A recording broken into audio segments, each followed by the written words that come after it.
The morning fog clung stubbornly to the streets of Boston on March 3, 1805. It curled around the cobblestones, muffling the clatter of wagon wheels and the distant cries of street vendors. The gas lamps, still faintly smoking from the night before, cast dim haloed circles of light upon the damp sidewalks. I remember that day vividly. I'd never felt a sense of expectancy quite like the one that gripped me, a strange mix of excitement and unease. It was the day of my first case with Ethan Cadwell, a man whose reputation for brilliance was whispered about in certain circles, yet whose true methods remained a well-guarded secret. I had heard tales of his sharp intellect, his unconventional approaches, but seeing it firsthand was an entirely different matter. Our visitor that morning was a man of considerable stature, Cornelius Hargrave, a prominent merchant whose very demeanor screamed urgency and barely concealed panic. He was a large man, accustomed to being in control, but now he stood in Cadwell's study, wringing his hands like a nervous schoolboy. He spoke in halting, fragmented sentences, his voice strained. He described the disappearance of his latest, most valuable shipment from Boston Harbor. It wasn't just ordinary cargo. It was a collection of rare chemicals, compounds that were difficult to procure, and exotic animals, each one more valuable than the last. He said they had vanished as if swallowed by the fog itself. "The police," he lamented, his voice cracking. "They have found nothing. Nothing at all." He paced the room, his agitation growing with each word. Throughout Hargrave's frantic tale, Cadwell listened in absolute silence. He sat perfectly still in his armchair, his sharp, intelligent eyes scanning the merchant's face as if it were a text written in invisible ink, revealing secrets that Hargrave himself was unaware of. I watched Cadwell, fascinated. He made no grand gestures, offered no immediate reassurances. Instead, he simply observed. I noted how he would occasionally lift a single eyebrow, a subtle sign of interest, and jot down notes in a small, leather-bound notebook he always carried. He wasn't just recording the facts of the case. He was documenting the man. The pattern of a hand tremor, the slightest hesitation in speech, the way Hargrave's eyes darted towards the window. Every minute detail was captured by Cadwell's pen. He even made a note of the faint, muddy outline of a footprint on the rug, a detail I had completely missed. When Hargrave finally fell silent, exhausted by his own narrative, the room was thick with unspoken questions. Cadwell closed his notebook with a soft snap. "It is seldom that a theft of this precision escapes notice entirely," he remarked at last. His voice was calm, measured, yet imbued with a quiet authority that instantly commanded respect. It cut through the merchant's panic like a knife. "Like, Mr. Hargrave," he continued, rising from his chair, "may I examine your records and the harbor itself at once?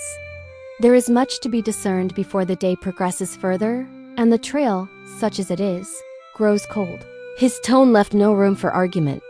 It was a statement, not a request. And so we set out. I followed closely behind Cadwell, my mind a swirl of questions I dared not yet voice. What had he seen that I had missed? What conclusions had he already drawn from a few moments of observation? As we walked towards the docks, the morning sun finally began its struggle against the lingering fog, casting long, distorted shadows across the cobblestones. The air was thick with the smell of salt, fish, and damp wood. The harbor was a chaotic symphony of sounds. The creaking of ships, shouting of sailors, the cry of gulls overhead. It was a place where anything could be lost and anything could be hidden. At the docks, the scene of the crime was a mess of splintered wood and discarded ropes. The constables had already been there, tramping through the area and likely destroying any useful evidence. But that didn't deter Cadwell. He moved with a purpose that was almost predatory. He immediately began his own examination, ignoring the official investigation area and instead focusing on the periphery. I watched as he crouched beside a partially broken crate, his long fingers brushing away dirt and debris with meticulous, almost surgical care. He wasn't just looking, he was seeing. Then he pointed. Lodged beneath a warped plank of wood was a feather. It was small, a vibrant emerald green, flecked with shimmering gold. It was almost invisible against the grimy wood. Cadwell carefully retrieved it with a pair of tweezers from his pocket kit. His eyes flickered with a sudden spark of recognition, a silent aha. that I was beginning to learn was his trademark. "Parrots are creatures of habit," he muttered, more to himself than to me, as he carefully placed the feather into a small glass vial. "They leave behind traces far more telling than a human ever could. Note it, Marcus." And I did. I pulled out my own notebook and scribbled down the observation, feeling like an apprentice taking his first steps into a much larger world.